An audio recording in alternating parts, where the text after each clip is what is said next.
Imagine running for president before you could even vote. That is exactly what Victoria Woodhull did in 1872. At a time when women were barred from voting, she shattered expectations by aiming for the highest office in the land. Victoria was not just making a statement. She was determined to change the country. Her campaign was a bold move that inspired others to challenge the status quo. In 1872, men ran everything, and women were expected to stay home. Victoria stepped forward with confidence, demanding a new table where everyone was welcome. Her story proves you don't need permission to chase your dreams.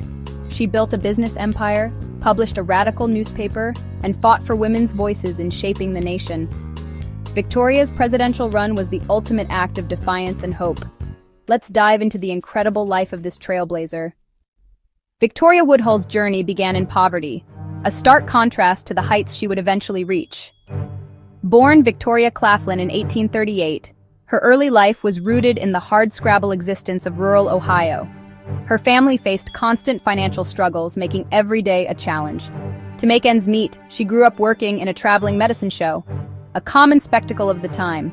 It was here, amidst the crowds and theatrics, that she learned to read people, honing her instincts and developing the skills to survive on her wits. She quickly learned the art of persuasion and the power of performance. With little formal education to rely on, she cultivated a spirit of resilience and resourcefulness, traits that would serve her well in the years to come. At the young age of 15, she entered into marriage, a common practice at the time, but she soon found herself in the position of supporting her family alone, a heavy burden for someone so young. These early hardships, the struggles and the responsibilities, fueled her growing drive to create a fairer world, especially for women facing similar challenges.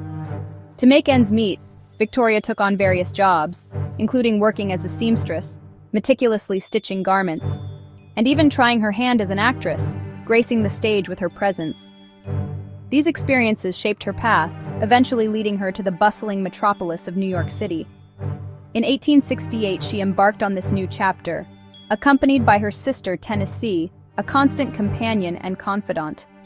Guided by a shared ambition and an unwavering belief in their destiny, they set their sights on making a name for themselves. The sisters arrived in the city with big dreams, ready to conquer the challenges that lay ahead. They possessed a unique ability to see opportunity where others only saw obstacles, a testament to their unwavering optimism. They were determined to prove that women could succeed in any field, breaking down societal barriers and challenging conventional norms. Their move to New York City marked a pivotal turning point in their lives, a catalyst for the extraordinary journey that awaited them. It was this move that set the stage for their meteoric rise, propelling them into the spotlight and onto the path of history. Despite facing a controversial past and lacking substantial financial resources, they possessed something far more valuable: unshakable self-belief. This unwavering confidence in their abilities allowed them to overcome any obstacle that stood in their way. They were not intimidated by powerful men or the established order, a testament to their courage and conviction. They were ready to challenge the status quo and make their mark on history, forever changing the landscape for women in America. Their early struggles had forged within them the grit and determination needed to break through barriers and pave the way for future generations of women. In the bustling metropolis of New York, Victoria and Tennessee found themselves in the company of a true titan of industry, Cornelius Vanderbilt. Recognizing their sharp minds and entrepreneurial spirit, Vanderbilt opened doors for them, helping them navigate and ultimately enter the exclusive and often impenetrable world of finance. And so, in 1870, these ambitious sisters shattered expectations and opened Woodhull, Claflin and Company, a groundbreaking venture that marked the arrival of the first female-run brokerage on the infamous and male-dominated Wall Street. The press, both intrigued and perhaps a little scandalized, quickly dubbed them the Queens of Finance, utterly fascinated by their audacity to challenge societal norms and conquer a world previously reserved for men. Their meteoric success served as undeniable proof that women possess the intellect, drive, and capability to not only participate, but also thrive in the complex world of finance. Their bustling office became more than just a place of business. It evolved into a powerful symbol of empowerment, inspiring women across the nation to dream bigger and break barriers. But for Victoria and Tennessee, accumulating wealth was never the ultimate goal. They wanted more than money.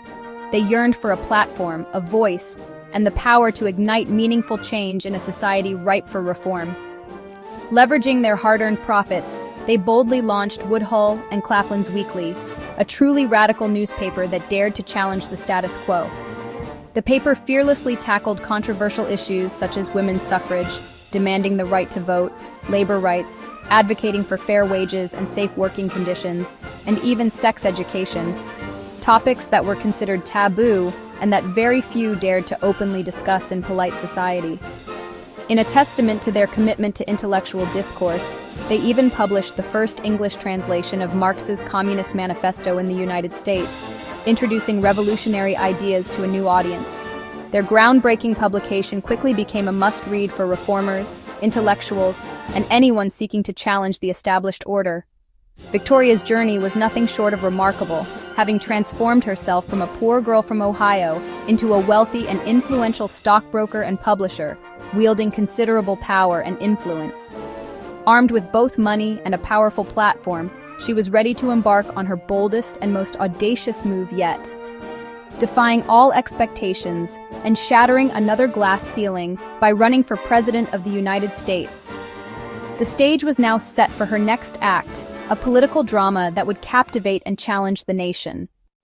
Victoria Woodhull, having achieved considerable success in business and finance, felt a deep responsibility to use her platform for the greater good. She became a passionate champion of social reform, with a particular focus on women's suffrage, advocating tirelessly for women's right to vote and participate fully in the democratic process. In 1871, a pivotal moment arrived when she became the first woman to testify before Congress, a groundbreaking event that challenged the status quo.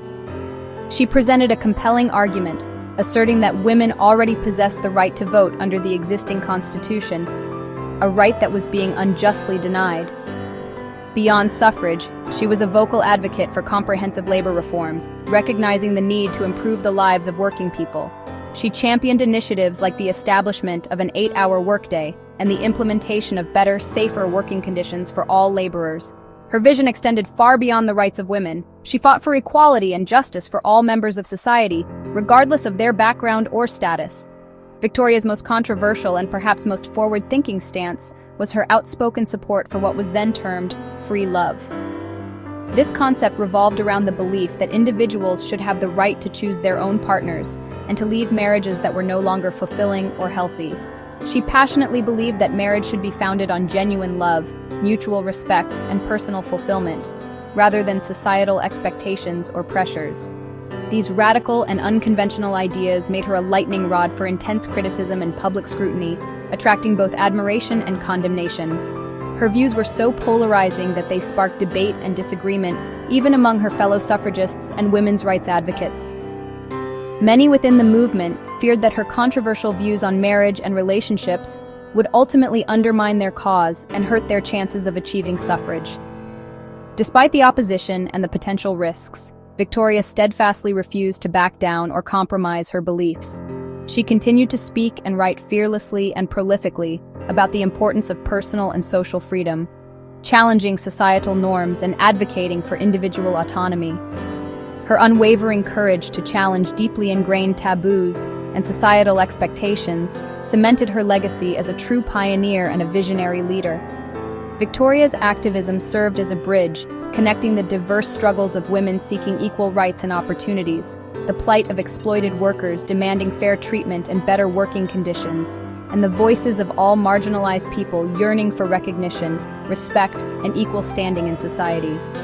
She was driven by an unwavering determination to transform society into a more just, equitable, and free place for everyone. In 1872, Victoria Woodhull announced her candidacy for president, nominated by the Equal Rights Party. Her platform called for women's suffrage, government reform, and economic justice. She chose Frederick Douglass as her running mate, a powerful symbol, though he never accepted. At 34, she was too young to legally serve, and as a woman, she could not vote. The press mocked her, and the political establishment dismissed her as a spectacle. Despite ridicule and legal barriers, Victoria campaigned passionately, using speeches and her newspaper to spread her message. She knew she would not win, but her campaign was about planting seeds for the future. Her run was activism in action, showing women they could aspire to the highest office. Victoria's campaign challenged America to imagine a more inclusive democracy. She proved that even impossible dreams can inspire real change. As the election neared, Victoria's enemies grew bolder, especially after she exposed preacher Henry Ward Beecher's hypocrisy in her newspaper. The scandal rocked the nation, but it also led to her arrest under the Comstock Act for publishing obscene material. On election day, while men voted, Victoria sat in jail, punished for challenging powerful men and double standards. The charges were eventually dropped, but her campaign was ruined and her reputation damaged. She received no electoral votes and any popular votes weren't recorded. Her presidential dream ended in a jail cell, not a victory speech. Yet, Victoria's resilience never wavered. Her arrest exposed the very injustices she fought against, the silencing of women and the hypocrisy of the elite. Even in defeat, she stood as a symbol of courage. Victoria's struggle highlighted the urgent need for change. Her fight was far from over. After the 1872 election, Victoria moved to England and lived a quieter life, but her impact endured. She proved women could be political thinkers, entrepreneurs, and leaders. Her campaign was a landmark in the fight for women's equality. Later trailblazers like Belva Ann Lockwood, Margaret Chase Smith, and Shirley Chisholm followed in her footsteps. Victoria cracked open doors that others would walk through. Today, women in high office owe a debt to her courage. Progress is slow, built by those willing to be called radical. Victoria's story is about the power of dreaming big and challenging the impossible. She was a stockbroker, publisher, activist, and presidential candidate when women were told they could be none of those things. Victoria Woodhull's echo still inspires anyone fighting for a more just and equal world. Thank you for watching. Hope you found this video informative and entertaining. Please subscribe, like, share, and comment. We do like to know and hear your feedback. And if you have the means, please consider supporting us on Patreon, where you can get early access to our videos, and where we post bonus material. Till next time, this is Geeky Tidbits saying cheers and have a good day.